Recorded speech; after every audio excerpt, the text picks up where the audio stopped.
This week marks the beginning of redemption period for the final Funko NFT set of 2025 being Disney villains. And I thought because I've done so many Funko NFT videos within the last couple of years that I'd be able to bust out one more before the project comes to an end. So I'm DK Wrestler, and today I'm going to be determining the worst to the best Funko NFT sets from 2025. And if you end up enjoying this type of content, don't forget to like, comment, and subscribe. But nonetheless, let's kick this off with kind of an honorable mention, because I'm going to be kicking it off with the Drop Arcade set of Pops. Now, it technically is an NFT set because they were going to do a total of 3 of them, as they were going to be spread out across 2025 with the Freddy Funko as Drop Monsters with the different color variants until season 3 was actually canceled. So after all, we did only get the 2 Pops out of the 3 Pop set, and overall the only good Pop from this set was the very first one for season 1, because then otherwise, like I mentioned,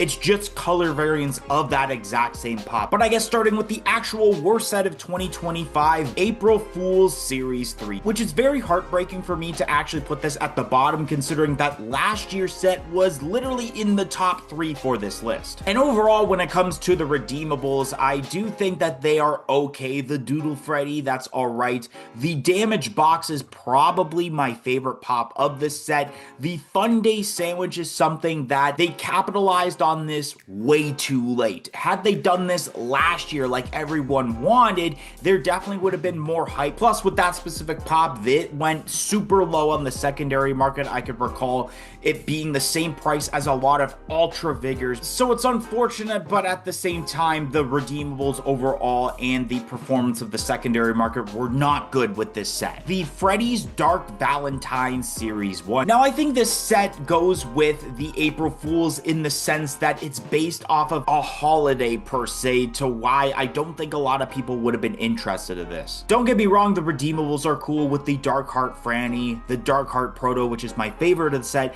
and then the Dark Heart Freddy, which I thought that was okay. That's probably my least favorite of the set. But I think what really made this set not the greatest is making it exclusive to Fan Rewards members only, meaning that if you lived in the US, great, but if you lived outside of the US, including me being from Canada, you were not able to get packs. Had this set been available to the entire world, I think it definitely would have performed better. I don't think it would have sold out, but I think it would have performed better than being a Fan Rewards exclusive. But I do think the Proto itself is probably better than at least half the Pops for April Fools, which is why it's one spot up. DC Teen Titans Series 2. Now, I think this set was okay, and I think a big positive with all of these Pops, whether it be the Beast Boy as Beast Monster, we got the Raven, the Starfire, the Cyborg, and then the Freddy Funko as Dick Gravestone, is that each of these Pops had the glow in the dark specification. So even though these were kind of lackluster because they're not great variants of these characters, that at least you got a little bit of a bang for your buck adding that specification to it. And there are some Pops in the set that are pretty detailed, like the Raven as well, but I just didn't really get too hyped about this set, and I know secondary market wise the packs didn't go for that much higher than retail. The West Coast Avengers Series 1 set. Now, this was kind of a disappointing drop considering this is the first and now only Funko NFT drop for Marvel. And I don't think it was necessary to have a total of 8 redeemables for this set. The Tiger is pretty cool. The Ultron is pretty cool. 2 Grails of this set. A bunch of legendaries like High Evolutionary, Scarlet Witch, Claw, Wonder Man, the Ultra figure, which this was only one of 2 Ultra figures throughout the year of 2025. And then we have the royalty of Freddy Funko as Hawkeye, which right away I'm actually going to say not only is this the worst redeemable of the set, I think this is the worst royalty that they pulled off throughout 2025 because of that gripe that I have with Freddy Funko Pops, to where they just take the regular Freddy Funko head and add it to an existing body, to where I feel like it's much cheaper getting the 2 separate Pops instead of getting this specific one for the NFTs. But in honesty, we definitely should have gotten better for the first Marvel set. This is kind of letting us down like the Star Wars set last year. The final Funko NFT set of 2025 being Disney villains. Now, one thing I do really like about this is that it isn't that big of a set. It's not 8 redeemables like we saw with the West Coast Avengers. It's only 4, and I think with the different redeemables here, they are pretty cool. Of course, Shan Yu, that's probably my favorite because of it being like the main villain of Mulan, I believe. It's been a while since I've seen that movie. Doing the royalty as Franny Funko as Maleficent, I think that's really cool as well. I think it's a little bit off to have the Big Bad Wolf a part of this because that's like really early Disney if you think about it, like 1930s Disney to incorporate the Big Bad Wolf. The best pop in my opinion would have to be the Franny Funko, and then the worst pop would have to be the Big Bad Wolf of this set. But overall, I think this was a pretty decent way to like end off the Funko NFTs, I guess, especially because it was one of the only sets that ended up selling out. Funimation in Cosplay Series 2. Now I do like the theme behind this drop considering it's all based off of anime. Anime is a big thing for Funko, so it makes sense to kind of take their characters and add a little bit of anime flair to it. And I do think they did a great job with all 6 of these redeemables and how they're kind of based off of various animes. I can't remember the name of the one that Neko Mech Franny is based off of. I think it's like Angelina, or not Angelina, Vangelina or something like that. I can't even remember the name. But then we have like Idol Franny, which gives like My Hero Academia vibes. The Spirit Candle Franny also has this like kind of comic book sketching effect theme to it, which is nice.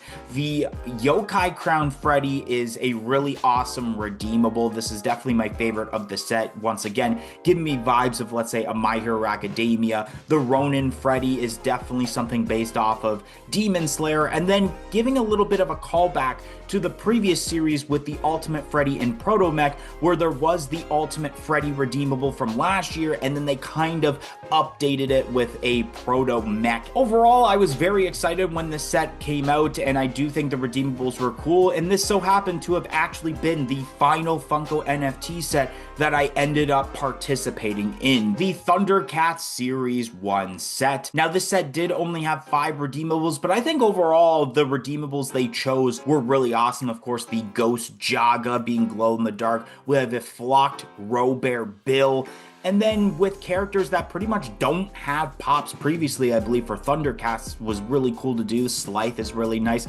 And the royalty is really awesome as well, where of course it's based off the main character Lion-O, and it doesn't fall into that category of what I hate about Freddy Funko Pops. And I would have to say that the royalty pop is my favorite of the set, while I feel like maybe my least favorite would have to be the Pumira. That one's kind of like the least appealing when it comes to like not really much of a pose. Shout out goes to Sentinel107 and Unacceptable Viewer. And the reason that they ended up getting a shout out is because they joined our YouTube channel membership, which only cost $1.99 a month. Not only do you get the shout out, but you do get lots of other perks, including early access to every single video and shorts that we produce on this channel. So definitely consider joining our YouTube channel membership. It will be greatly appreciated and will go a long way of helping out this channel a lot. So definitely consider it, but let's get right back to the video. The first Funko NFT set of 2025, Adventure Time Series 2. Overall, I think the set was pretty good. You had some characters that are like brand new, but of course, some that have been done previously for this set. Starting off, we got the Grail of BMO, which of course there have been so many BMOs in the Adventure Time set, but we do have brand new characters like Susan Strong, Tree Trunks. We kind of have a new character with like the Lich's Billy. Lich has had so many pops, or not so many, but a few pops in the set previously.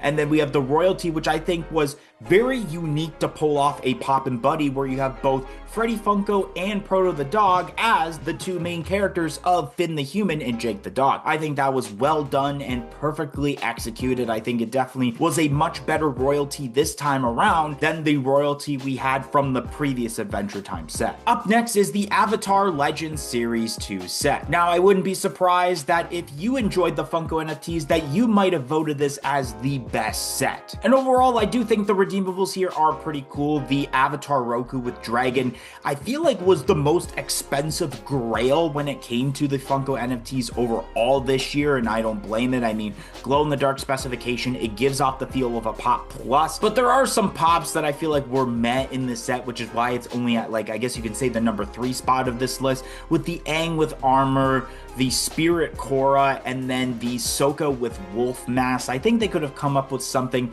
fairly different compared to those, but I really enjoyed the Vatu. I think the design of this character is really nice. And then me being me and how I really like Proto the dog, I was very happy to see Proto being the royalty where we have the flocked Proto as Appa. I think that was a great choice to make as the royalty. I don't know if it's as good as the Freddy Funko as Aang from the previous Avatar Legends set, but I was really happy to see this to the point where I might actually think this is like the best royalty of the entire year in my opinion. Plus, I think a reason this definitely has to be super high up is I believe when it came to standard and premium packs on the secondary market, they were the most expensive. I remember seeing this come out and it was like $80 USD. Dungeons and Dragons Series 2. This set is absolutely chef's kiss when it comes to the detail of these pops. The Grail being the glow-in-the-dark Orcus, that's really cool. Pseudo Dragon.